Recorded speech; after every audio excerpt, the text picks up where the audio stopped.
B. Williams. I don't think anybody's watching this right now. The better half of the Infamous Podcast. What's up, Infamous Podcast fam? How about the infamous part of the Infamous Podcast? There you go. I put the infamous in Infamous Podcast. All right, so we're waiting on Christian to join us.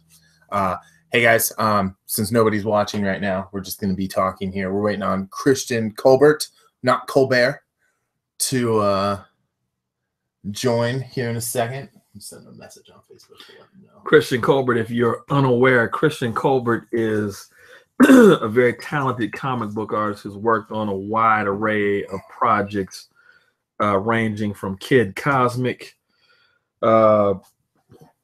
his projects with me, which would be Lucius Hammer, Harlem Shadow, and the never released Raven's Hollow. He was my partner in launching Ravenhammer Comics. He's currently working for Marvel and Disney. He's doing some project with Spider-Man and Friends and Guardians of the Galaxy and shit like that. So he's making his way on up. He's moving on up. I'm trying. Like George Jefferson and Wheezy. We talking about you, man. Hey, Christian Colbert. I'm here. Not Colbert, right? Not Colbert. I got the bastardized American version. So does he. So, that's just his character. Oh, I have some 312 in the fridge. I love that stuff. I'm not that big of a fan of it. I got a 12 of it yesterday, and obviously I'm gonna drink it because I bought it. But when's the last time you were in Cincinnati? Oh wow, long time. Probably about 10 years, 8, 9, 10 years. Really? You need to come visit us because there's a bunch of awesome breweries. Wait a minute. He doesn't have any sense of time. He was here. Hold on. The guy that doesn't have any sense of time. You were here in 2000. You were here at least in 2009, right? Oh yeah, that's right. That's right. We did that release party. I forgot about that. Yeah. Okay. So anyway, well, even since then, we have a bunch of awesome breweries here. So you should come and we should do like the tour. Okay, cool. So, but all right, so for anybody who's watching, we're on Periscope up here, although they can't see you. I should probably readjust the camera here in a second. Christian Colbert, not Colbert. You're an artist. This is the Infamous Podcast. He's a creator. Creator, sorry. Damn it. Right. I write too. I'm just better at drawing than I am at writing. He's worked on things like Black Alpha. You're currently working for Warner Brothers and Disney right now, like kind of both, or just Disney? Disney Publishing. Sorry? Disney Marvel. I did Disney Marvel. Spider-Man kids books and a Guardians of the Galaxy coloring book. Cool. And then you are also Brian's partner in crime with the Ravenhammer stuff. Yeah. So, all right. I'm going to bring this back. What's going on with this? This is Periscope. All right. You can kind of see Christian. Can't really see us. No. Are we like doing some experimental shit tonight where we're okay? We're going full on multimedia. Hey, if you guys can't hear us. Okay, see, the night we get experimental, I look like a jackass with my work uniform on. I'm wearing gym shorts and an Infamous Podcast t-shirt. I'm the guy who wears his own t-shirt to his own podcast. If you guys can't hear us, if you can't hear us on Periscope, leave me a message and I'll move you guys around again. All right. So and look, there's my t-shirt. Couch. No, we're gonna give this one away. That looks like a sheet. So. Are you trying to say I guess I am kind of big. Yeah, it's an XL. Okay. So anyway, hey, so Christian, how you doing? I'm not too bad. Not too bad at all. So you and I have been chatting on and off all week, trying to figure out technology to varying degrees of success. So we finally got it working tonight. I know you and Brian have been corresponding a lot lately about coming on the show, so we're really happy to have you. Sweet. Happy to be here. Christian, thanks for coming, bro. You're very welcome, Brian. All right. So fucking A. All right. Fucking A. Does like my voice again? So you did send me a message earlier, which made me really laugh that you're going to work really hard to get the explicit tag on the podcast, which so far out of 10 published, this will be number 11, technically episode 10, but the 11th show we've published. There have been 2 that haven't had the explicit tag. So how do we manage that? Well, one was me and Johnny. Oh, and then one was me and the kid bot. Okay. So there you go. You know, although I was waiting for her to like drop something, like so I'd be like, "Oh, kid, what are you doing?" You know, if I'm involved, that shit's over with within the first 5 seconds. You know. So anyway, say hi to Periscope, Ron. Periscope, what's up? I'm not totally comfortable with your technology yet, but hi. All right. So Christian, like, I guess one of the big reasons we wanted to have you on was to talk indie comics. One, Right. Two, anything that you wanted to promote and get out there so we can share it with our growing audience. Again, no thanks to Brian. Kidding.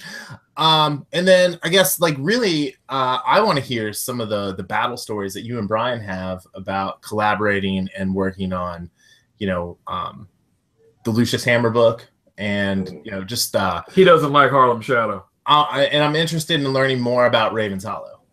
Okay. So, Did you hear what I said? So you don't like Harlem Shadow? Well, no, it's not for everybody. Maybe not. I don't know. I don't not like Harlem Shadow. I just prefer the Lucius Hammer book. Sweet, that's the one I drew. Anyway, and I told you what I needed to see out of Harlem Shadow to like really get into. Listen, do you push my buttons? Do you? No, never. Yeah, you do. Never. So can I push your buttons? No, Shit. There's no buttons to be pushed. All right, I'm kidding. Well, go ahead. Anyway, well, I mean, you're the outsider. Why don't you ask him questions? I want to let him take the lead. So let him or me? I want to let Christian answer the questions, and then I'll jump in. You know, but you ask, what do you have any questions about? Let's start off with this. Yeah. What do you want to know about him? Yeah. So how'd you get into the business? Or no, actually, let's go back a little bit further. How'd you get started as an artist? Pretty much just like any kid. You know, your parents get you a box of crayons and some paper, and you just start drawing. And I just kind of never stopped. Yeah. I just kept going and going and going. And I discovered comic books when I was probably about 10 years old on a spinner rack in a drugstore, like a lot of people did. And yeah. It just kind of took off from there. Have you ever thought about being voice talent? I've considered it. I have this like really scary, deep demon voice that I do that scares the shit out of my girlfriend. Who's the scariest voice you've ever heard over the telephone? That would be Kevin Grievous. Can you do it? I can't go as low as him, but that guy, it's almost inaudible sometimes. Do you know who we're talking about? Yeah, he was the big scary werewolf at the beginning of Underworld. He's a great guy. Yeah. Fantastic guy. Did he co-write Underworld? Yes. Yeah. He created Underworld. Okay. And gave the co-writing. Isn't this right? He created it, but he didn't have any clout at the time, so he had to kind of give somebody else credit for co-writing. Yeah, I think that's kind of how it went down. Like I think he wrote the original screenplay, and then the studio, takes it and runs with it, does whatever they do. Exactly. But anyway, getting back to you. So, I know he's a big X-Men fan too. So all right. I'm sure that's a big part of his upbringing. It was actually one of the first comics I ever bought was a classic X-Men. Had I think it was a John Byrne cover. There you go. More John Byrne on this old issues. John Byrne. We talk about John Byrne a lot. Yeah. I'm a big John Byrne fan. Yeah, his X-Men stuff was amazing. Not necessarily his politics. Well, no, not his politics. I mean, I try to ignore a lot of that stuff from creators. It can make you dislike them sometimes. Kind of how Frank Miller went a little insane a little while ago. Yeah. A little while. What? Like was that like RoboCop 2 that he lost his mind? Oh, that was terrible. Yeah, that was terrible. I'm talking about when there was the whole Occupy Wall Street movement, and he published some Holy Terror. Yeah. I didn't even read Holy Terror, but yeah, I bet it looks cool, but I don't know the whole message behind it. Do you know that he's not drawing the Master Race? Yes, I did know that. Some of the promo art I've seen looks really cool. But it's Kubert. I trust Kubert. He's good. Yeah. I just rather see Frank Miller. Yeah, that's true. I would rather not have them rehash old ideas. Yeah, I don't think Dark Knight needs another sequel. I didn't think it needed a sequel in the first place. didn't need a sequel in the first place. I'll agree with that. Yet I'll still pick up the Dark Knight 3. So yeah, I probably will too.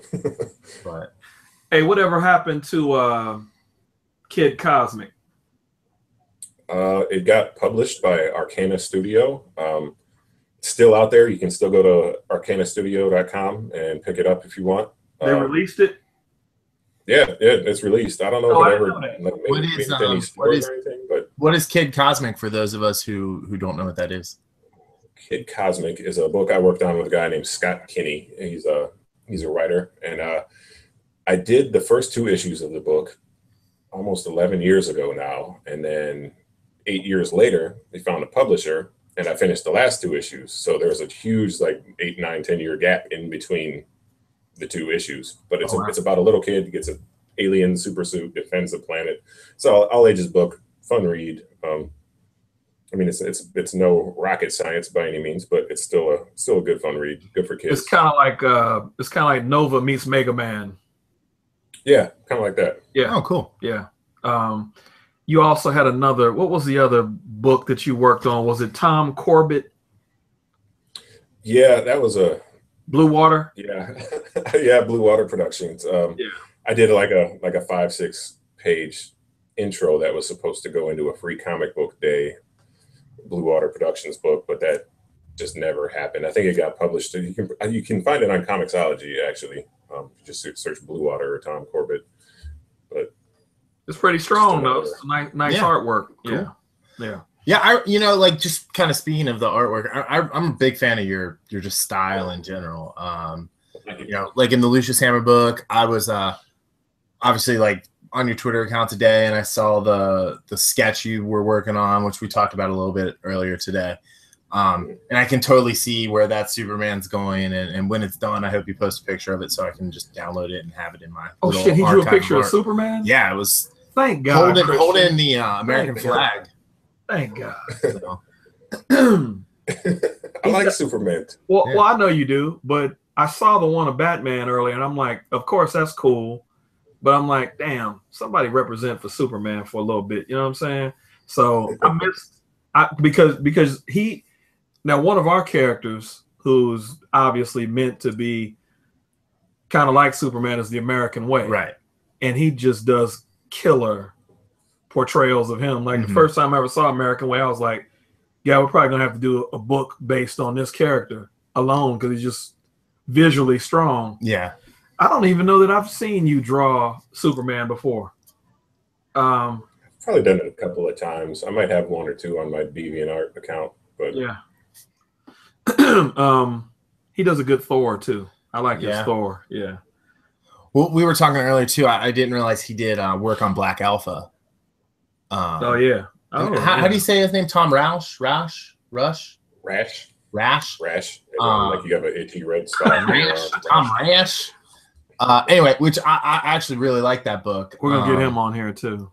Okay. Oh yeah, he'd be down with this in a heartbeat. Yeah. So but yeah, and so it's exciting. Like looking at this cover, it's like, oh yeah, that's definitely Christian style, which is cool.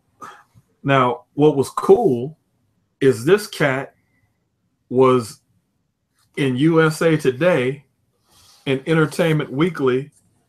Was it within weeks of each other? Remember when the Harlem Shadow stuff dropped and Black Alpha was in USA Today? Yeah, I thought I was about to be famous and I was going to have paparazzi and shit like that. Hey, me too. You see, I'm in a work uniform right now, so I don't know what happened to that. Yeah, I do. I know what happened to that. Soft batch happened. I know what happened to that too. we know what happened to that. Guys, we'll let you know about soft batch in a little bit. We're going to get some more important things said, and then we'll tell you about soft batch. Go ahead. I want to know about soft batch now. Anyway, you'll find out. So, what are some of the other things that you've worked on that people would know? Well, I've done a ton of logo work. I've done covers and stuff. I've done a lot of stuff for Kevin Grevious. Did a bunch of covers, signed logos, coloring. For a long time there, I was basically just picking up anything somebody would pay me for. If it was comic book related, I would do lettering, even like pre-press stuff like that. And then there's there's Lucius Hammer, there's Harlem Shadow. Again, Raven's Hollow, that's still kind of lingering on my hard drive there. But yeah, the most recent stuff is the Disney stuff, the Spider-Man, Guardians of the Galaxy stuff. Now, is that the Guardians of the Galaxy in the style of that new cartoon that's out? Yes. That just launched, that exact style. Or that, I guess I don't know if it's premiered yet. I know the first episode is on Disney XD and it's free on iTunes right now. So, yep, it's that exact style. They sent me a big, giant PDF style guide that I had to follow very closely. It was a lot of fun to draw. It's a fun job, but it's still a job. So there's a lot of back and forth with editors, stuff like that. I mean, you kind of expect that with a big company like this. Oh yeah. So I mean, as someone who's done like a good amount of indie work, like how do you adjust your process when you're given that big like brand Bible of, this is the exact color that we use, this is the typeface that we use, like that kind of stuff. Does that really affect you one way or the other, or is it more, this just makes my job easier because I know exactly what they want? Well, I would say it's a little bit harder because you have to draw it exactly like they want it to. You don't have a lot of room to draw. I didn't have a lot of room to draw my version of Spider-Man or my version of Rocket Raccoon. You have to, make it look like it looks like in the show, which is, it's not a bad thing by any means, but you don't get to flex, your creativity as much. But you get paid a lot better. There's that too. Who designed those original character designs for the cartoon? I'm not sure. Probably Disney in-house somewhere. Yeah. Their animation studio. So I mean, do you still have a chance to put your own little bit of flair on someone else's character design, or do you literally have to stick to like by the numbers? This is what Peter Quill looks like. This is what Rocket. This is our Groot. You have a little bit of room, not too much. You have a little bit of room to mess with it. The biggest creative freedom they give you is the storytelling, like setting up camera angles, shots, stuff like that. But as far as like keeping it looking like the way they want it to look, they're pretty specific on that. Cool. And did you say you were doing some coloring books too, like working on that, or just the kids' books? Yeah, that's what the Guardians of the Galaxy was. It's called a CNA pool. I forget what the CNA stands for, but it's a whole bunch of black and white. I did 100 black and white illustrations, just basic stuff like Rocket fighting, some aliens, or Groot standing on top of a spaceship. It was really, really basic storytelling stuff. So you just try to make it look as cool as you possibly can, without making it look too hokey at the same time. It's a coloring book, so it's not going to be, it's not going to be the most masterful piece of art you've ever seen, but you still got to make it look cool and get it done on time. And yeah. So when you're designing for that, do you draw it out like all the way like to where you color it and everything, or do you just like stop at inks? Well, the beginning of the process is you sketch the whole book out like thumbnails. I draw up really small just to save time, and you send those to the editor, and they send them to Marvel. The Marvel gets back to the editor gets back to you. So it's like that pretty much for every step of the way. One question, I'm going to cut you off. This is interesting to me. Hey, you've been in the comic book industry for a while. You know all about it. I'm just saying, if you ask one more boring question. All right. Why don't you ask some questions? I want to get to the fun shit with him, which is, and he's, you gotta understand, this is like him and I have developed a relationship. He's kind of like my brother. So when he won't brag on himself, or when he won't say shit, I'm probably gonna say shit and bring stuff up. Like, he was doing a pretty ingenious little book a while ago. He stopped working on it. Remember, you were working on Townies, and it was kind of like a independent little strip that was based on you and your friends a little bit. Yeah, it was kind of a family. Yeah, it's kind of a semi-autobiographical book with a whole bunch of dumb shit and drug references and sex, and definitely not an all ages book. I'm still going to revisit that someday. I think I just need more stuff to happen in my life to finish the story. Right. If that makes any sense. Oh yeah, yeah. Life experience, bro. Well, Yeah. you've gotten since I've known you, you've gotten a lot of life experience. So maybe it. Yeah. packed a lot into 10 years, I guess.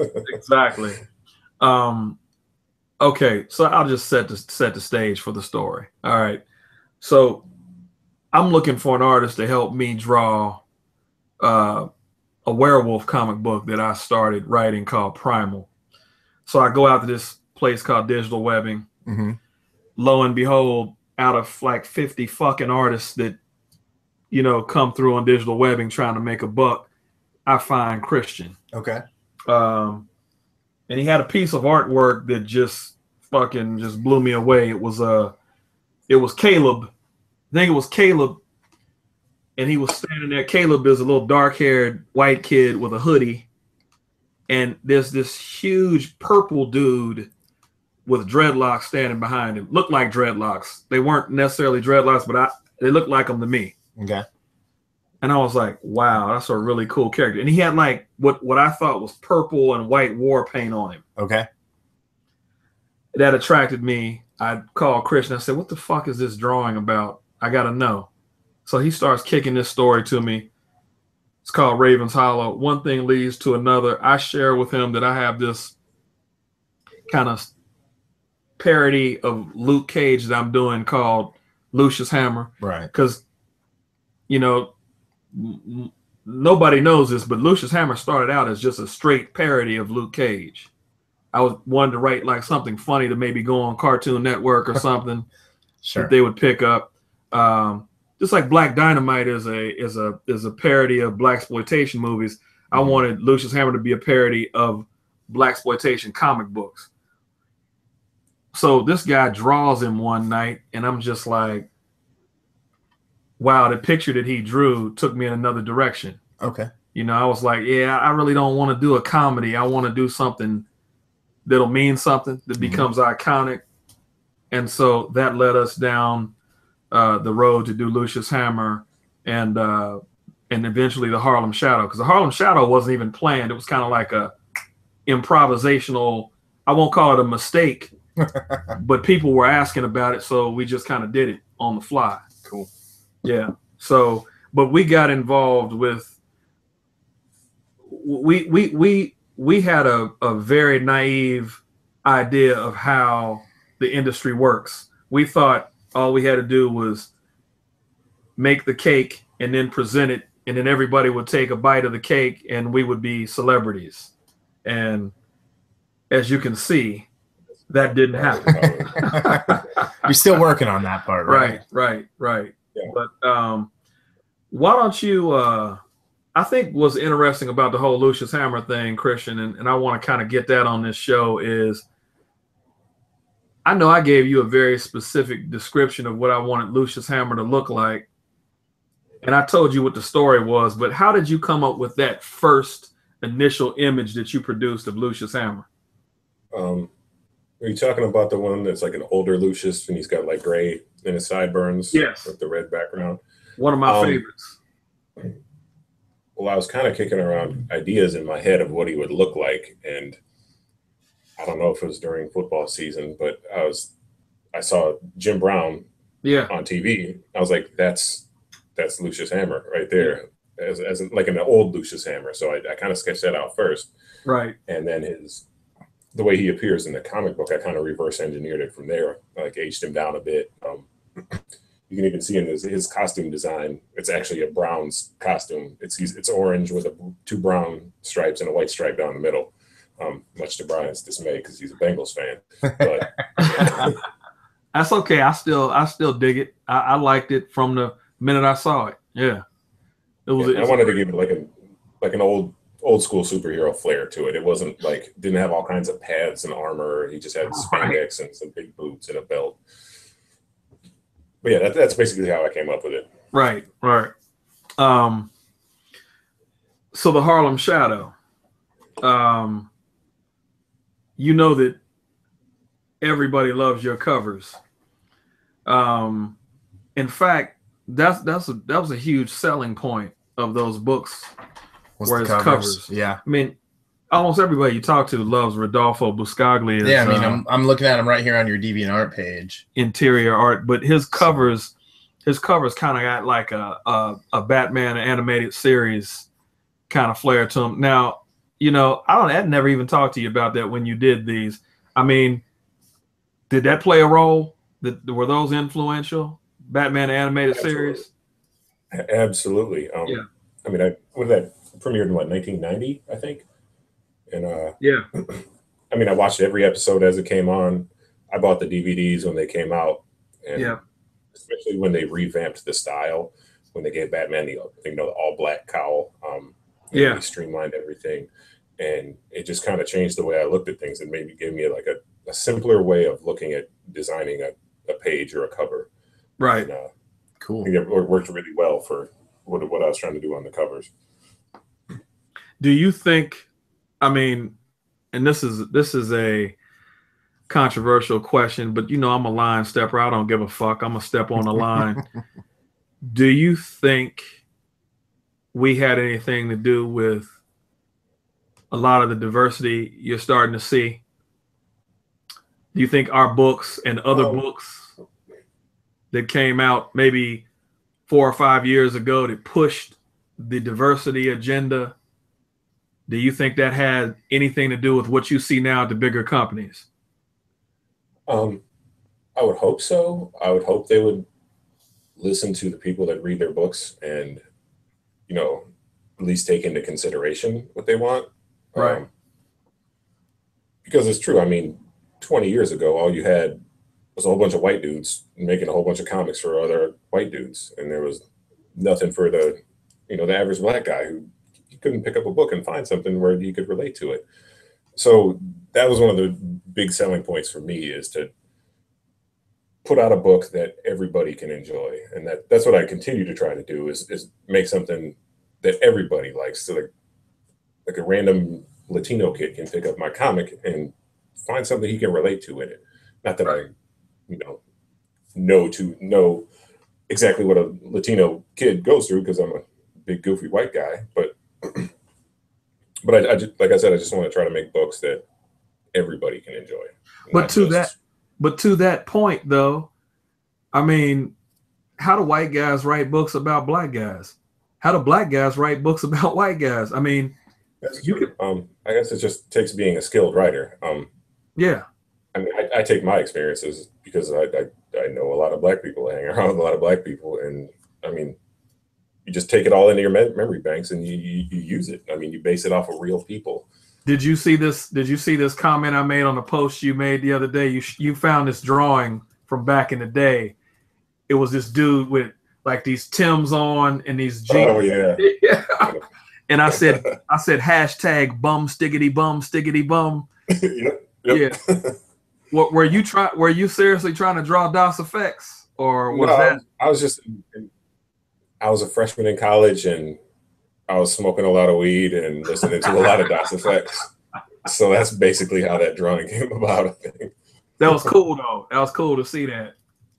You remember that Wu-Tang comic book when all the Wu-Tang guys were like karate masters and they were like fighting lions and shit? And I do remember that.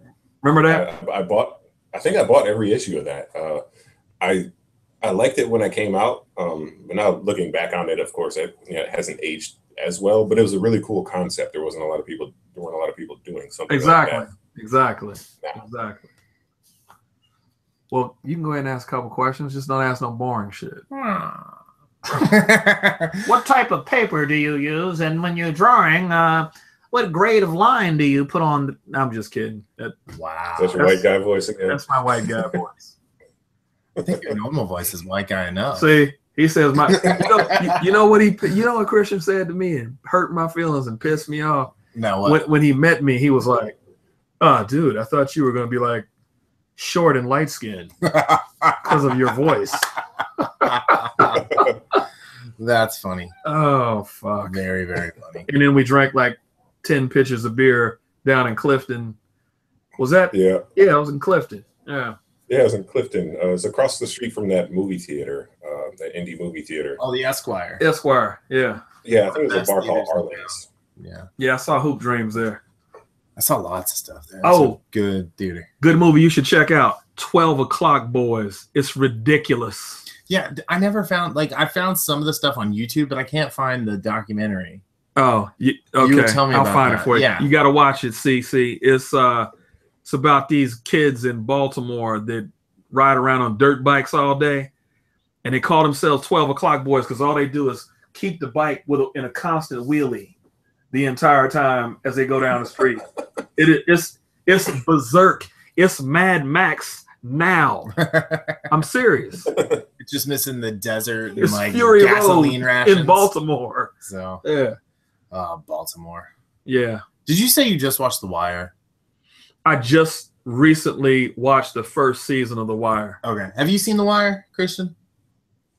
I've seen a couple episodes here and there. I think I didn't get into it right away because McNulty really annoys the shit out of me for some reason. Me too. It's fair enough. He gets worse like as the series goes But on he's good.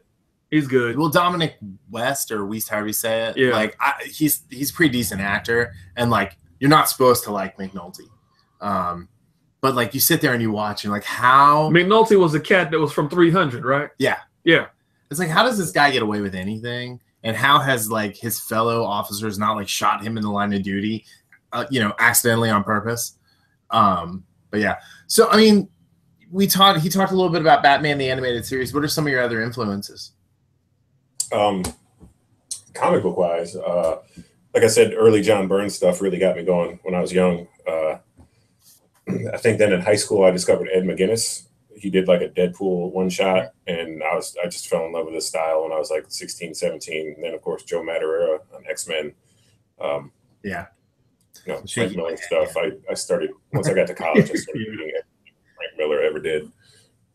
Of course, 80s cartoons: Transformers, Thundercats, G.I. Joe, Silverhawks.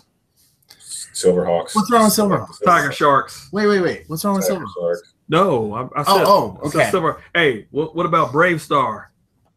Brave Star, man. When I was living in Akron a few years ago, I didn't have cable. They played Brave Star late at night, probably about 2:33 in the morning. They played 2 episodes back to back, and it was dope. What? Wow. What programmer or what person that came up with that schedule chose Brave Star to air at that time of night? I don't know, but I thank them. Yeah. That was inspired scheduling. It was. There was another cartoon though too, Brave Star. You remember the Rambo cartoon? Yes. Yeah. I was off yesterday, and in between little chores and things I was doing, I watched First Blood Part 2, and the beginning of Rambo 3. And I know Rambo 3 sucked, but the beginning where he has that stick fight, that was awesome. Yeah, that was dope. Actually. Yeah. What was the most recent one? Was it just called Rambo? Like it was called like Rambo? It was just called Rambo. Just Rambo. Yeah, it's just called Rambo. It's easily the most violent film I've ever seen. I did. Yeah. You said you saw it, Christian? Yeah, I saw it. It's easily the most violent film I've ever seen in my life. You got people getting blown in half, and it was a Rambo film. It's worth watching if you're a Rambo fan. I thought I heard like he was like shooting like big 50 cal like machine gun or something, just like blowing body parts off of people. Yeah, that's basically how it went down. Yeah, I don't know. I you know what? I don't know why I love the first 2 so much, but you know the second Rambo I love when he might as well just be a god at the point at which he gets all the POWs in the helicopter, destroys the Russian helicopter, flies back to the base, the military base. But my favorite scene is when that guy that betrays him and like leaves him there with the tie on, he's sitting in this office waiting for Rambo to come in, and Rambo like comes in and unloads like a full clip of bullets. I mean, to me, there was a time when Stallone and Schwarzenegger could do no wrong, and it was that time. Like Predator, Rambo 2, Commando, Raw Deal, Cobra.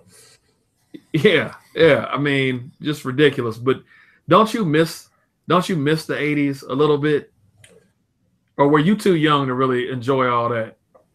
I was. My parents let me watch some questionable movies when I was too young, so I got to see a lot of that stuff, and I do miss it.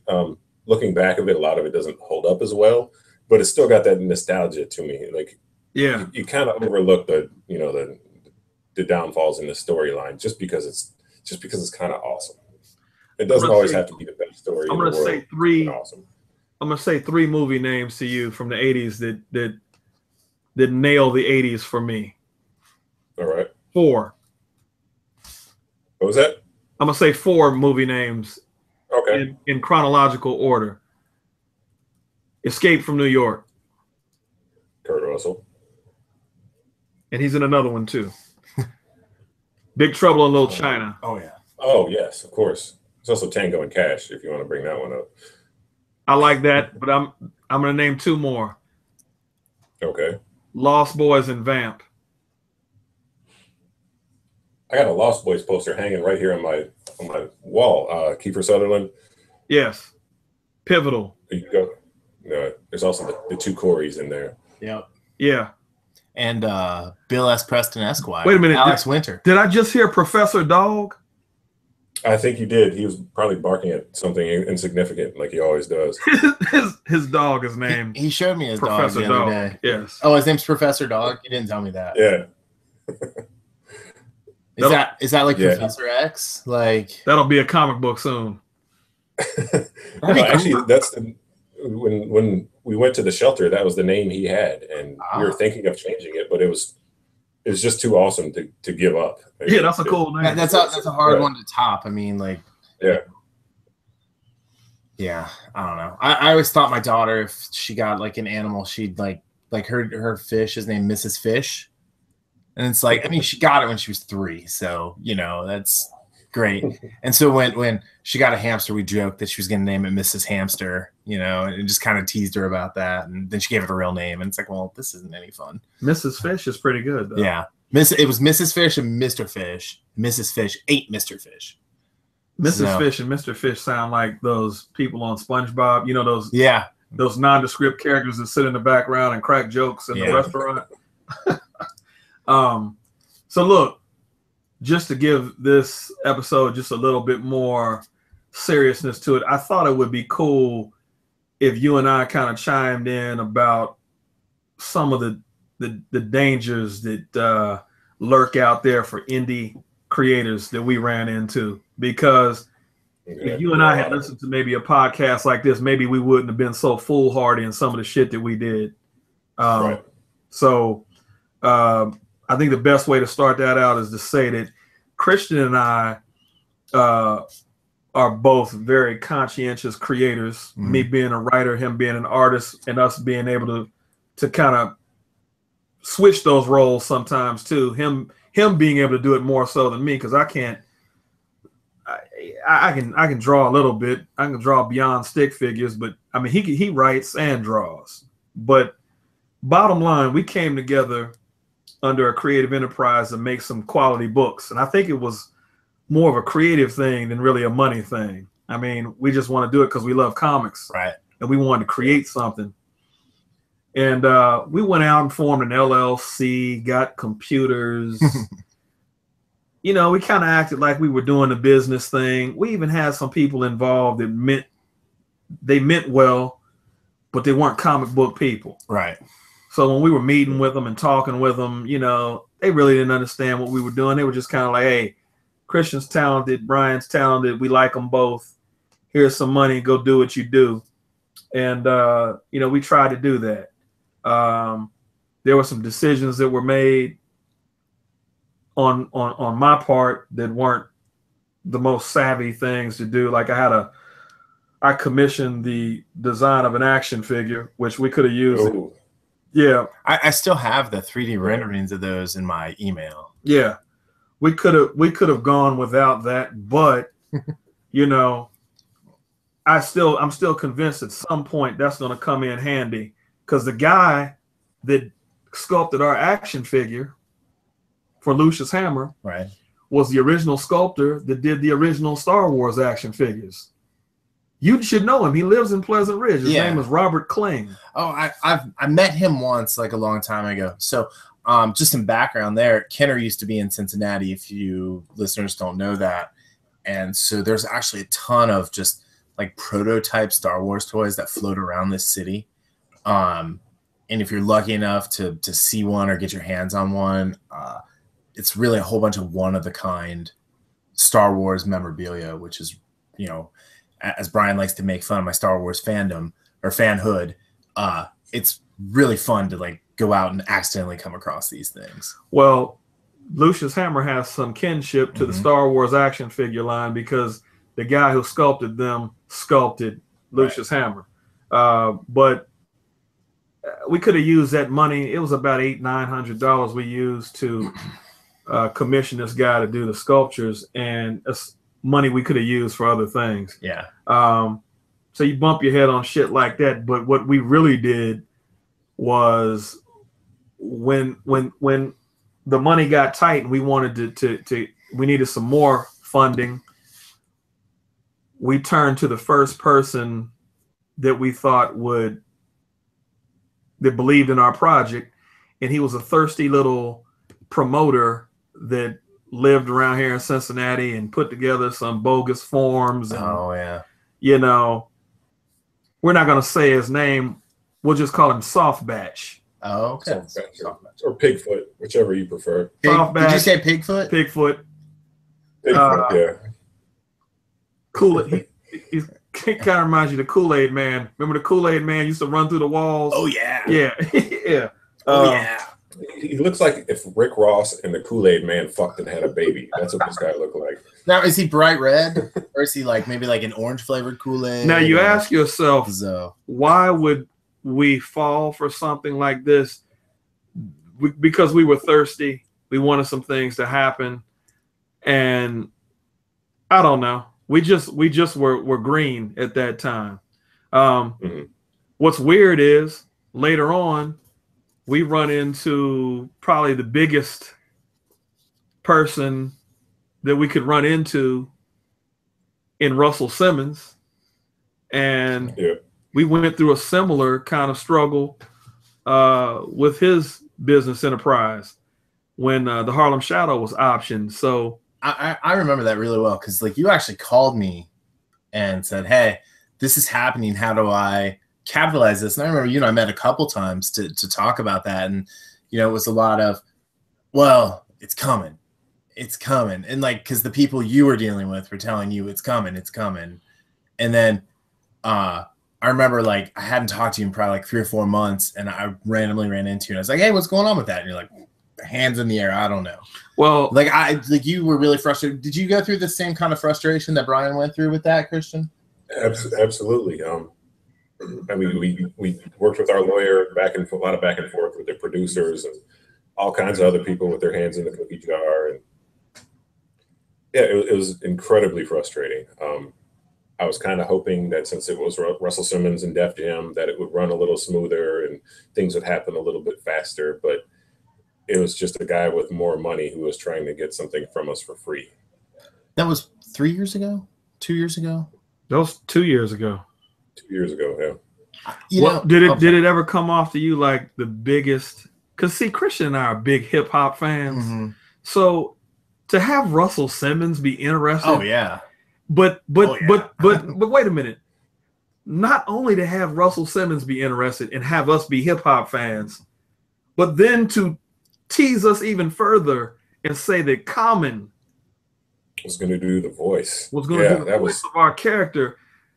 I mean, needless to say, Christian and I both shot off several times, you know, upon the announcement of this. And it was like, fuck, man, we did 2 issues. We're the shit. And then we were in Entertainment Weekly. Yeah. Yeah. That just doesn't happen. It doesn't happen just with any project. And it was just a huge tease, but I'm still proud of it. It's an accomplishment, you know. We put together 4 issues of two separate characters and wound up creating, a big noise that was a noise for a minute, which is more than a lot of people can say. Yeah. Still didn't amount to shit, but Almost famous. Almost there. So like coming out of that, did you guys not want to keep working together?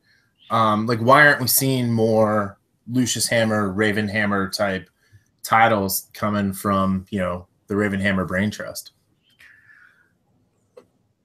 I'll go first. There's a lot of reasons. Some of the reasons me and Brian agreed not to talk about on air. But one of the big reasons is money. Brian has kids. You got to have a day job. You got to pay the bills. When you come home from work, you don't always feel like putting another 8 hours in. Sometimes even more. That was one of the big issues. We kind of thought when Russell Simmons got involved that we'd start seeing some type of monetary, compensation, at least a little bit down the road, but that didn't even happen. They kind of stiffed us on what they promised. They promised us $2,000 to for the rights, and since they didn't develop it within a certain period of time, it was in the contract that they didn't have to pay us the $2,000. So that's how kind of they can pull the wool over your eyes like that. And I mean, there comes a time where I'd have to say Lucius Hammer and Harlem Shadow was more my agenda than his. Even though, I consider him always a co-creator, always. It doesn't matter what happens. It doesn't matter if I go on to take this somewhere and it grows into whatever. I always consider him a co-creator because Lucius Hammer visually has his DNA all over it, and so does Harlem Shadow. And I hope that he feels the same way about Ravens Hollow, because Ravens Hollow, you'll never see what I did with Ravens Hollow unless he decides to release it. But I did some of my best shit ever, I feel, with what I wrote for Ravens Hollow. But there comes a time sometimes when you got to let a project go and go on to something else. And, I understand that he has to do that. He has to move on with what he's doing. Lucius Hammer and Harlem Shadow, though, remain very much my agenda. So those will go on and those will move on. And I'll have some announcements. He's got some projects that he's working on that he'll be announcing too. And, obviously, if people come back to the fold and, hey, let's make Harlem Shadow a movie or this or that, then him and I will probably do books together again. But we've definitely got to be compensated. Because it's just, it's too expensive, Now, when the whole deal fell through, did you guys sit down and talk and maybe consider, you had some pretty savvier industry veterans kind of on your side as advocates, it seemed. Did you consider working with those guys and saying, hey, let's either figure out a way to do this ourselves, or, can we approach someone else to help us make these? Did that ever come up, or was it like you guys were kind of dejected and because I remember your hopes were really high, and I felt let down when it didn't happen. I had nothing to do with it. Yeah. I'll let you chime in first on that. Well, I think it was a little bit of both. We thought about taking it other places. I don't really think we considered taking anybody who was working with Simmons with us, because Simmons was going to hire his own creative team, his own writers, his own artists, his own animators, stuff like that. We were basically just going to have our name on it. There wasn't going to be much involvement from us. And, for what it is, that's fine. If it worked out and blew up and we got millions of dollars, hey, take it. That's fine. But that's not what happened. Some of the directions they were taking the story in Harlem Shadow were not anything close to Brian's original vision for the book. And so we felt kind of let down by that. But yeah, we thought about taking it other places. We talked to another guy that was a Jazz Fest dude I forget his name. I forget his name. Doesn't even matter. Yeah, but he wanted money from us. It's like, yeah, it's like one of those modeling contracts. You pay me $500, and I'll send you out on modeling deals. he was like, you put up half, I put up half, and I'm like, bruh, reason I came to you was because I don't have a half to put up, Yeah, so we have the product. Yeah, exactly, and that's the thing. I mean, at the end of the day, I don't know why, and hell, Christian can tell you, Christian was working with DMC. This is the crazy thing. So after we get done messing with Russell Simmons, he gets involved in a project with DMC, who's the other half of Run DMC. So we're fucking with the Russell Simmons family deep here, and it's one of those things where everybody wants to create a project or have a property. And I think because of connections with people we met, Russell Simmons saw the Harlem Shadow and saw a chance to develop his own comic book property really quickly for little money. And he thought maybe Christian and I were enough of country fuck boys to just be like, yeah, man, put us in Entertainment Weekly, get all the rights, man, take it, man. But we weren't. Take us to YouTube, let's go. Yeah, right. So, hey, if there's a story here for any indie people out there to listen to, is listen. If somebody hire a lawyer, get a lawyer. Hire a lawyer foremost. Yeah, before you even look at a contract, hire a lawyer. It's worth the money. Because really, to be honest with you, we've named a couple people here. And with all due respect to Russell Simmons, hey, I love Russell Simmons. I don't hold this against him. I know this is what is done in Hollywood and in the entertainment world all day long. Right. Okay. But there were like maybe 3 other sleazy people that approached us before this. You remember the other guy that oh yeah, Pig Feet saved us from? Inadvertently. Yeah, I know that guy. Yeah. That was a bad situation too. They're out there. They're laying like snakes in the grass, and all they want you to do is sign your little shit over so you can never get it back from them again. So don't do it. Seeing Softbatch and this other guy talk and argue about our property was kind of like watching 2 monkeys trying to fuck a football. It was it was so asinine. Yeah. Anyway, go ahead. It was more asinine that we let them do that. Yeah. Continue. Yeah. It was going to be an online animated series, right?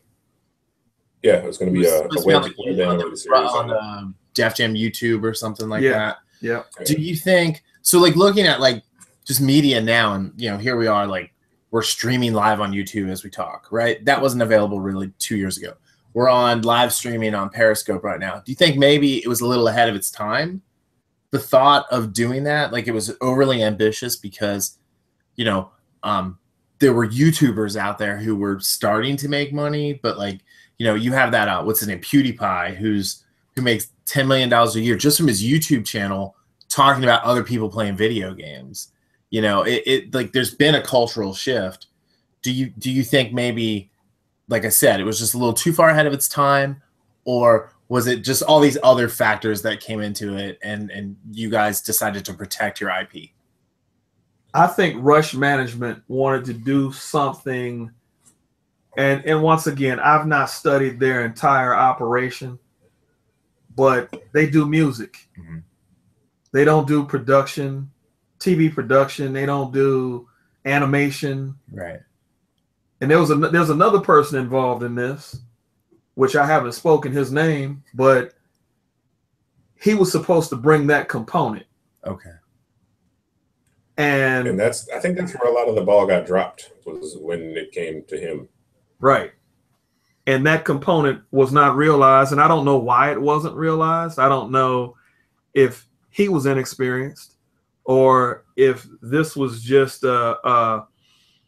kind of backroom handshake. Let's do this, and then the parties never really intended to do it, because that kind of shit happens too. Yeah. But here's the thing: Common was involved. Yeah. Kevin Grievous was involved. There were key people involved, so it was something. Christian and I were invited to speak on radio shows that never really happened, that didn't materialize, but we were slated to be guests at the New York Comic-Con that October. Mm-hmm. Yeah, because you and I talked about carpooling out there, because I actually had a badge that year. Right. So there was something, it broke down, and guess what? That's over, but the message here is these things happen. People try to take advantage of you, protect your shit, copyright it, get an attorney. And if anybody ever asks you to sign something, that's an immediate signal that they don't have your best interest in mind. So, right. I got some good advice from one of my editors at Disney when it comes to stuff like this. Just keep in mind that they need you more than you need them. Don't be afraid to turn people away. There are going to be other offers that come along. There's going to be other people interested in it. So if someone shows you don't sign the first shit deal you see. They give you a bag of peanuts and a back scratch. Don't sign that. I mean, you work hard on what you create. You put everything you have into it. It's worth being compensated for. Yeah. So keep that in mind. That's a good point. I mean, I think that's just really good advice to any indie creators out there right now. Well, it's a good point. I mean, that goes across the board to musicians and filmmakers, stuff like that. That's why I said just creators, not just comics, but music and art and all that, just content that's out there now. Well, and the artist typically is the person, with all due respect, in this situation that gets compensated. The writers, I have yet for an artist to pay me to write something for them. Have yet. And I'm not bitter about it. That's cool. But when it comes to a situation like this, break a motherfucker off. Break me up. I mean, if you're gonna option something, I mean, that was the most insane piece of this whole puzzle. We're dealing with Russell Simmons and Rush Management or whoever. You can't break us off $5,000 a piece. I mean, help a motherfucker pay his bills, his tuition, his, get a sandwich, get a cup of coffee, bitch. Damn. You mean splitting $2,000 wasn't gonna get you there? No, I'm just saying. I mean, $10,000 is gonna hurt you. You've sold millions of records and done all kinds of shit, but you're gonna get paid on the back end, bitch. When I'm Rip Van Winkle, I mean, I just never understood it. Once again, all due respect, but how many people get paid on the back end of shit? I mean, like big stars. Hey, if I'm Jack fucking Nicholson, Tom Cruise, okay, I got a couple of ducats over here that I can wait till Top Gun is 20 years old and get the back end of the gross. Yeah. But anyway, diatribe over. Yeah. I mean, this is, you and I have had conversations about this over the years. I find this interesting. I'm especially finding it interesting, Christian, getting your point of view on this after, listening to Brian talk about this for the last couple of years. I think it's just sad that we didn't get to see that come to fruition in some way. Now, Christian, are you able to do actual animation, or is that not your focus? It's really not my focus. I took a couple of animation classes in college, so I get the basics of it. I know, frame to frame to frame, you do your in between stuff like that. But I don't really focus on animation itself. Yeah. I'm more of a still based artist. I mean, it seems like that's a really arduous process anyway. Just from the time you have to put into it. Yeah. I mean, he's go ahead. Well, animation is a much bigger process than drawing a comic book page. A lot of the time in an indie book, it's one artist doing the pencils, inks, and colors. And when it comes to animation, I mean, still traditional animation. Like you have somebody who does the rough animation, you have somebody else that comes in and does the cleanup, and then somebody else that comes in and does the timing, and a whole team. Yeah, a whole team of people. It's a very time intensive, process. Not like comic books isn't, but it's a little bit faster than creating like an animated clip. So like, do you do like when you're like working on a book, is it like a page a day, or just kind of depending on like the action Brian writes for you? It depends on the day. It depends on the page, the script. On a good day, I can get a full page of type pencils done. But recently, I've been switching up my process. I recently moved to all digital instead of working on paper, so it speeds it up somewhat. A good thing to aim for all you young artists out there is a page a day. A full color page, maybe 2 days. Are you gonna get that new iPad Pro with the Apple Pen or Apple Pencil or whatever it is? No, I'm gonna avoid that. I got a Cintiq Companion 2. It's one of those computers where you can draw right on the screen, and it's no matter what anybody says, this is gonna work better than an iPad for drawing. It's awesome. Just that's what it's designed for.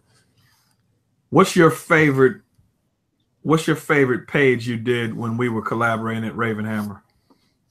Oh, my favorite page I did.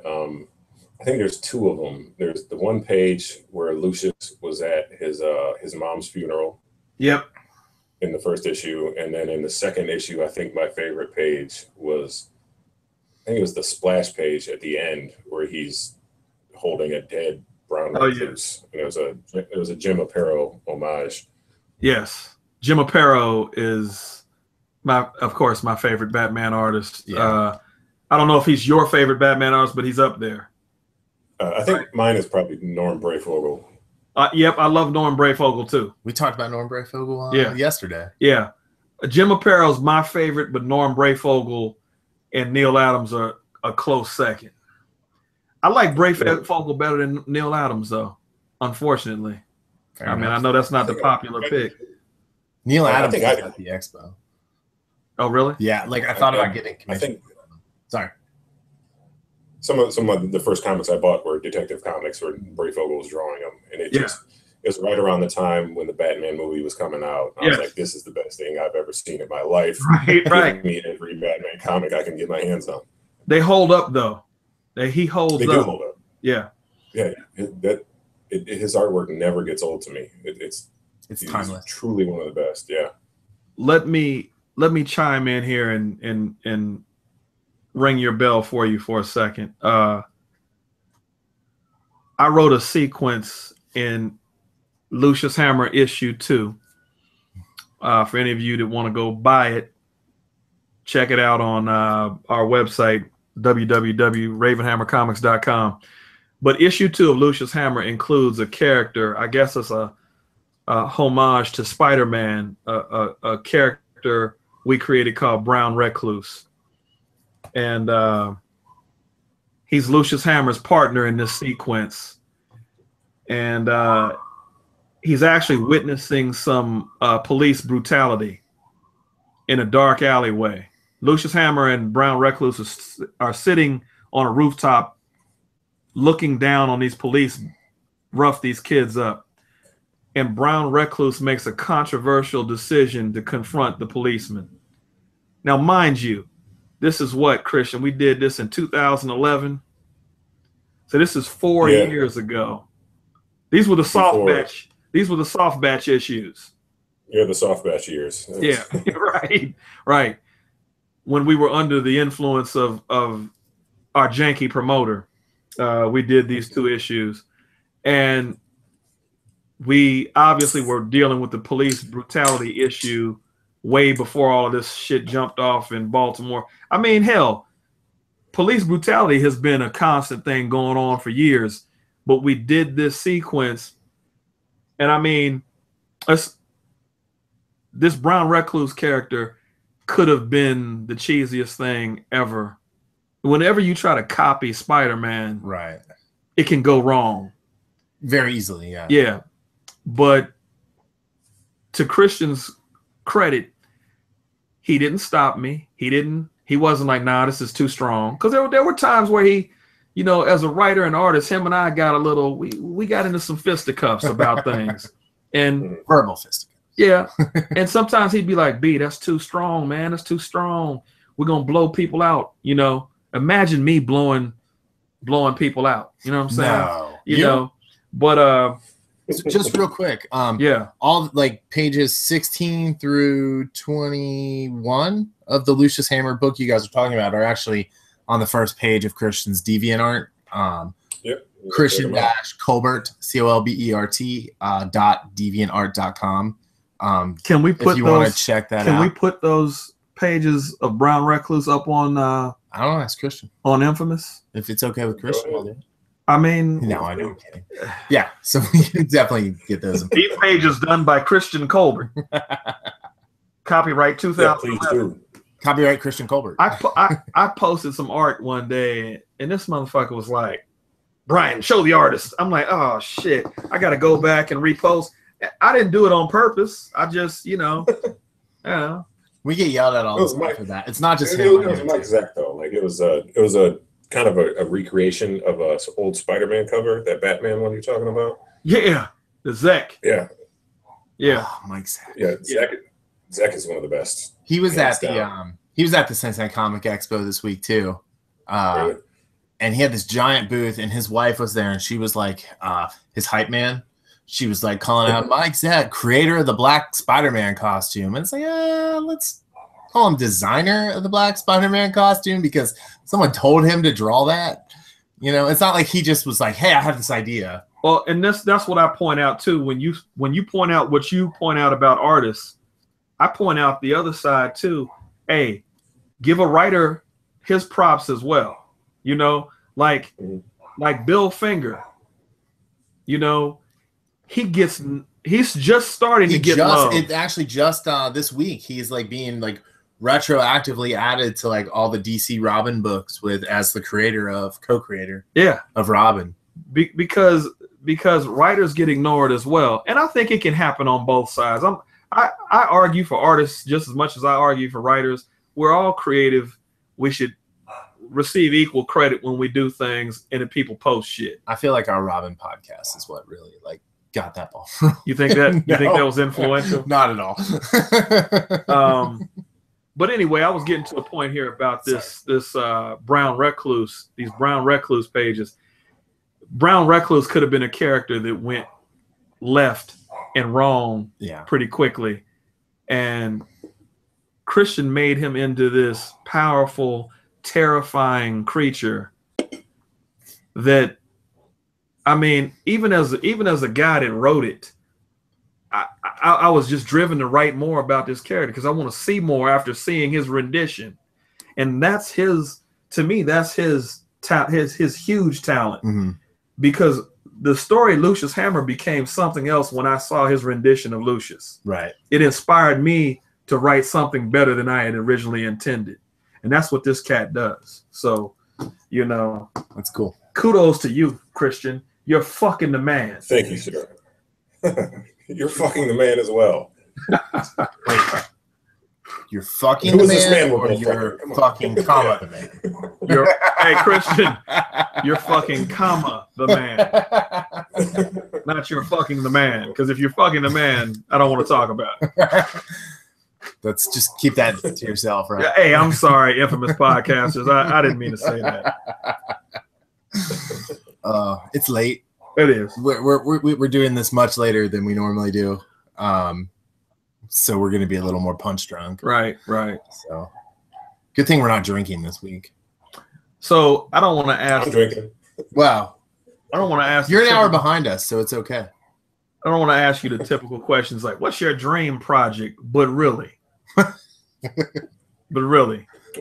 What's my dream project? Like, what do you see yourself? I mean, obviously, you want to probably 12-issue run on Spider-Man. So, Christian, tell us, where do you see yourself in 5 years? Yeah, what's your fucking 5-year plan? Do you have a 5-year plan? What's your 10-year plan?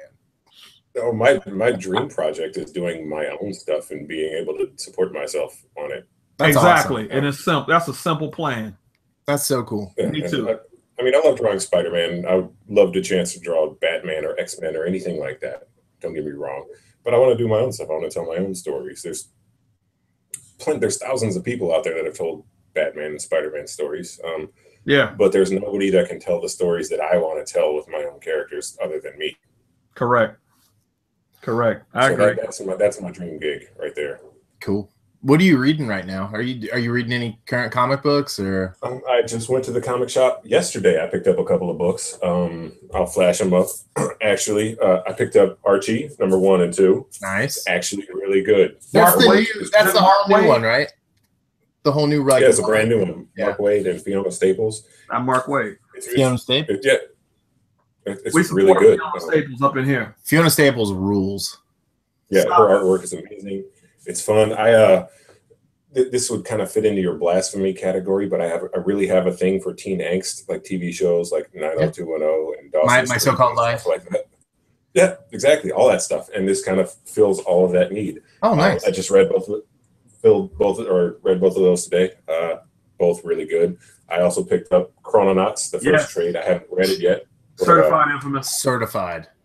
I've been a fan of Sean Murphy's since he came out with his first book. It was from Dark Horse, I think it was. It was called Off Road. It was all in black and white. It was amazing, and I've just been hooked. He has some awesome splash pages in that book, just full of action. Chrononauts there that like just blew my socks off. What was the online platform that Off Road started on? Remember, you and I used to read that. Bayou was on there. The Love Brothers did Bayou on there. Zuda Comics. It started on there? Yeah, Off Road did. Did it? Okay. Yeah. High Moon. Yeah, I used to have a trade paperback of that, and then I lent it to a girl I was kind of dating at the time, and we stopped seeing each other, and she kept it, and I never saw it again. So, that's the worst. That's why you shouldn't loan out your comics, bro. That's true. You live and you learn. Did you send them a file on Comixology? Yeah. Did you read Descender? I have not yet. Brian was talking that up. Yeah, this guy for a couple weeks preached about it, and then the first volume came out last week with Chrononauts, and I picked it up right away, and I read it twice, like almost back to back. Yeah, it's right up your. Hey, remember that shit you wanted to do a while ago called Tank? About the little robot boy. Mm-hmm. It kind of puts me in the mind of that a little bit. Okay. Yeah. I've still got something in the works for that as well. So I'll let you guys know when that starts happening. Gotcha. Come back on and tell us about it when it happens. Okay. What do you think of and I want your honest feedback, not only as a friend, but just as a critic. What do you think of the Infamous podcast? I mean, I know at first you gave me the advice, hey, Brian, hit the brakes a little bit because sometimes you have the tendency to be overly critical. But and I've tried to take that advice a little bit here and there. What do you think so far? No, I really dig it. I've listened to every episode. I've tried to get into other podcasts, and I just kind of eventually tune them out, stop listening because it gets kind of boring. You and Brian have a good back and forth. I know you said Brian Tudor kind of pushes your buttons a little bit sometimes, but sometimes that's fun with you, man, to push your buttons and see your reactions a little bit. I certainly have fun doing it. And it makes for good listening for your listeners out there. I have. Oh, sorry. Go ahead. I know Brian. I've known Brian for 10 years, so his critique of comics and stuff like that is nothing new to me. He's been talking about comics to me for 10 years. That's about it. But yeah, I really dig it. I'm gonna keep listening. Anytime you guys want to have me back, I'll definitely open invite. Yeah. I was gonna say I have to listen to it. Just because I edit it and engineer it and everything, but I go back and listen to it after it goes live just to make sure the feed went right. And I just enjoy listening to this guy over and over again. Just talking about all the things that, cause I'm going to kiss your ass here for a second. He has such a cool take on just the comic culture and industry. And really for every critique he has, he typically gives an answer. What he would like to see, how to write that ship, and I enjoy hearing it. Well, and I think the reason why Brian and I I didn't tell you this. This is kind of the origin of the infamous podcast. Right when you and I were on the verge of releasing Lucius Hammer issue 1, I approached Brian about doing a podcast. Because you've been talking about wanting to do one for a long time. Yeah. Well, I wanted to do one and sync it up with our, you know, our anointing at the Chicago Wizard World. I wanted to have a podcast that time too. And he was kind of skeptical at that time of doing it. I think because he had a, you know. It wasn't because of you. You know, well, you were at a different point in life at that time. And, you know, we were thinking about doing it and he thought about it, but, you know, we just didn't pull the trigger. And so of course. When you came to me for that, I was working a full-time job. Yeah. I was working a 20-hour-a-week internship. Yeah. It was supposed to be a 5-hour-a-week internship, and I was going to grad school full-time. Yeah. Like, for like a year and a half, sleep was not in my vocabulary or, you know, just daily routine. Right. And the idea of doing that was ridiculous. And like, just for me, not like actually doing that. And what really like turned around for me is I spent the last 2 years teaching at Miami University. So, you know, for 16 hours a week, I had to prepare material to like stand up in front of, you know, between 15 and 35 just shitty college students who didn't want to hear about, you know, anything, and, you know, prepare them for lectures and you know, kind of get them to the point where they're ready to go out and get jobs and internships and stuff. What's interesting to me, though, is you got 3 people on this podcast right now that are very, I mean, I'm going to do this. Yeah. Him and I are going to talk comics no matter what. So are you and I. Even if we don't do another project again, you and I will talk about the Browns and the Bengals till the end. You and I will discuss when the next Avengers movie comes out, what they should, what they shouldn't have done. And I will maintain that they should not have killed Quicksilver, and that Quicksilver was better in Age of Ultron than he was in Days of Future Past. But that's a topic for another time. That is a good topic for another time. I liked him better. The more I watch Age of Ultron, the more I'm like, so damn, shit was kind of hype. So you liked Kick-Ass as Quicksilver better than Kick-Ass as Buddy as Quicksilver? Yes. So, or wasn't he like Ass Kicker or whatever? Like he was when in Kick-Ass 2. Yeah. Didn't Todd go like the other way and was like the yellow and green version with the bad guys? Yeah, it was a different actor. It wasn't the same guy. Not in the same. Not Kick. Yeah, he was. No, but it was the same character. Same character, but not the same character. Yeah. He wasn't in the second movie, but yeah. Hey, Morris Chestnut was in Kick-Ass 2. Yeah, he was. He was in Kick-Ass 1. I like the black dude in the first one though.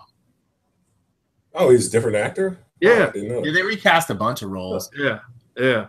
But but yeah, I mean, it's weird that all 3 of us are very passionate about this, and yet you're just now starting to make decent money and to be able to live off of this. Brian, from the journalist side of it, has, to my knowledge, hasn't made a ton of money off this yet. No. And neither have I. But I'm going to do this shit anyway. I'm going to do that. I have fun. For me, it's learning a new skill and everything. That's the key. That's the key. I mean, and I think when we were doing Raven Hammer Comics, we certainly didn't make any money off of it, but it was fun. And I think that still shows in the work now, you know. So I'm proud of that shit we did. I'm proud of the podcast, and I just said we just keep creating. You know, that's what you got to do. That bottom line is what's going to get people interested and fans following you, is creating good product. I see a lot of Facebook pages and websites and shit. I see a lot of hollow characters that look cool but don't have anything behind them. And that's when you usually catch the most critique from me. Right. If it's hollow shit, you know. Like all of DC Comics right now. I love DC. I like love Marvel. Batman's been good. What's that? Capullo and Scott Snyder on Batman is probably one of the best Batman runs. It's going to go down in history as one of the best Batman runs. I think so. I think Batman has not been this good since your boy Brayfogle on Detective Comics. Alan Grant and Brayfogle. I have to agree. Yeah. I mean, Jim Lee did his little Batman stint with Jeff Loeb, and it was okay. I mean, who doesn't like to see Jim Lee draw Batman? Right. But here's a fanboy topic. Don't you think Jim Lee's Batman is a little too muscular? Not really. I think superhero comics are kind of getting away from the spandex suit look and going more towards like an armored look. Mm-hmm. And he always kind of drew him like if his skin was gray, and you can see every little rib and every little muscle. And there's nothing wrong with that. That's the way it's been done for years and years and years. But I think visually artists are getting better and better, and you have to be able to convey that in the art. A lot of people can draw a nude figure. A lot of people can't draw a really cool armor suit in the same pose, right, and have it look believable. I just meant from a standpoint of like Aparo or Brayfogle, yeah, or even Capullo. I mean, I guess I like my Batman with less. I think Jim Lee tries to go more after the Frank Miller bulky Batman, and I like the more agile, lithe, Batman physique. The lean muscle over like the Ed McGuinness bodybuilder, steroid muscle. Yeah. Right. Like I have the regular Kyle Rayner action figure from early on in the Ron Mars run, and then I have the Ed McGuinness version of it, and like the figure is probably an inch taller and like 3 inches wider. Well, Ed McGuinness characters are all squat. Yeah, no necks. Yeah. And that's cool because that's his little style. It works. Like the Batman Superman book that he did forever with oh, that's great. I love that. I think it was it Loeb who wrote that? The Batman Superman? Him and Jeff Loeb did it. Yeah. Like that book was a lot of fun. Every issue of that. And they did the I think that sorry, go ahead. I said that's why I liked it so much, just because it was fun. You got to see Batman and Superman doing fun shit, like fighting Metallo and fighting giant monsters, stuff like that. That seems to be what you're headed. That seems to be what you're looking to do. It's have fun. Yeah, I want to make comics that are fun and people pick it up and look at it and like, this is cool. Like, I'm not going to be the next Neil Gaiman or anything like that. I'm not going to be the next Frank Miller. I'm going to be Christian Colbert and make the comics that I want to make, and hopefully people like them. If they don't like them, then we're looking at Twitter right now. Like obviously we're still listening to you, but Jeff Lemire and Greg Smallwood are having Moon Knight book just announced coming out in 2016. You know how I'm kind of a writer snob, and I don't really like a whole lot of American writers. Mm-hmm. I'm like getting major fanboy wood for Jeff Lemire. Cause he's balling, yo. He's writing dope ass books left and right. Like he fucked with Animal Man, DC New 52. That shit was on point. I think wait a minute. Was he on Swamp Thing? No, he did. Green Arrow. Scott Snyder was on Swamp Thing. He's writing this thing we keep telling you about, Descender. He's got something else out that's pretty good. He's just the shit. He's a good, interesting writer. I like Scott Snyder too. I like that Batman run like that you referred to, the DC New 52 Batman run. I mean, it's had a couple of slow spots like that. That Death in the not Death in the Family. What it was called? Death of the Family. And there's a couple of continuity mishaps in Batman that kind of irritate me, but man, I didn't know Capullo had this in him. I mean, I always knew he was good. I wasn't always that big of a Spawn fan. Yeah, he was amazing on Spawn. And Spawn looked like an amazingly beautiful book, which it was. I wasn't always a fan of the story on Spawn. Me neither. It was not. It was. That's not his doing. He made it look amazing. The Spawn story was nonsense, but it was cool. It was just like Todd McFarlane just had a really bunch of cool ideas, and playing with them. Nothing wrong with that. No, nothing wrong with it. There are some books that you just pick up for cool shit. They don't necessarily relate, like, you know. I mean, do you remember any plot lines from Thundercats? Not really. I kind of remember the first few episodes when Lion-O was like he was a little boy, and then they put him into the cryostasis thing, and he came out as a man. And yeah, but not really. And then at the end, he went into the Book of Omens, and then that's where it ended. Yeah. So I mean, sometimes you just have fun shit just for the sake of having fun shit. You know. Yeah. Anyway, cool. Well, hey, thanks for taking the time and you know, putting up with our hectic schedules to get this done. Where can people find you online? Usually Facebook, Twitter, Instagram. Facebook is facebook.com/Christian Colbert. Instagram and Twitter, it's @HeyColbart with an ART at the end instead of ERT. Yeah, I had that misspelled in the tweet I put out earlier, but I put a correction in there. Who's your favorite hip hop personality? Like rapper or music? Producer or music personality? That's a good question. Music wise, wow, that's a tough call. Hip hop, I think my top group would probably have to be Gangstar. DJ Premier is probably hands down one of the best producers ever. Guru's lyrics, you know, they just kind of sync together. Yes. But that's just hip hop. I'm into way more stuff than that too. Well, did you ever? It's a whole nother podcast. Yeah. Did you like Jasmine Taz? I did like Jasmine Taz. Yeah, like Jasmine Taz was tight. That's Guru. That's Gangstar. Gangstar was from Boston, right? I'm from New York. Guru was born in Boston, but he went to New York. And yeah, he met up with Premier, and they had a third guy in the group at one point, and he just kind of dropped out at some point early on. Who was the little rapper that you put me down with that made that song "Dirty Girl"? Oh, Atmosphere. Atmosphere. Yeah. He's got a lot of material, man. Yeah, they have a ton of albums, man. Yeah. Well, if you're a hip hop fan, I definitely recommend checking them out. We'll get on.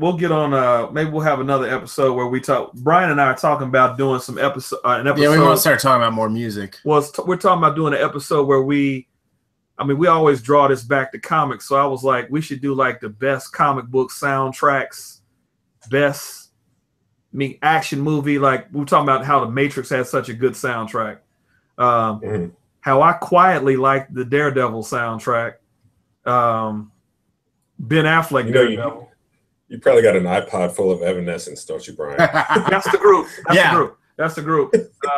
I liked Evanescence, but there was a song that they did for Kingpin on the Daredevil soundtrack, and they play it before some football games. I'm an outlaw. You know what I'm talking about? Yeah. I know what you're talking about. I forget who did that. I probably shouldn't have done that. I thought that was NERD with Pharrell's Nerd or whatever. Yeah, I probably should have done that on the podcast. I'm gonna get clowned now. But, oh well. Yeah, or I think what would be cool is to pick a comic and like pick a soundtrack for that book. Like for the actual book, like what should you listen to while you read it? Dude, we do that. Yeah. I know I do it all the time when I write stories. I know he listens to music when he draws. So Yeah, I'm listening when I'm working. I'm listening to music pretty much the whole time, unless I like find some background Netflix movie or something. Well, I'll make a soundtrack. When I was writing Ravens Hollow, I made a soundtrack full of music, and like to this day, if I hear that music, I think of Jamal and Khalid. Khalid. Yeah. Khalid. Hey, this is the other thing, real quick.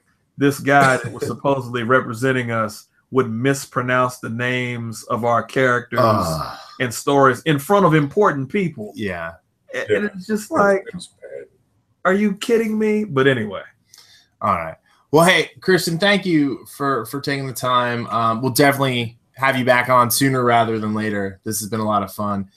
We've been talking for a really long time. Hey, and when you're ready to introduce your joints, man, please introduce them here first. Hit us first. I will definitely do that. I'll make an exclusive reveal, but I'm working on all the copyright stuff first. Like I said earlier, get that shit under your belt, and then let people know about it. Exactly. All right, player. Good looking out, man. I appreciate you coming on. All right, thank you. Oh, it was my pleasure. You guys have a good night. You too, brother. Bye. Later.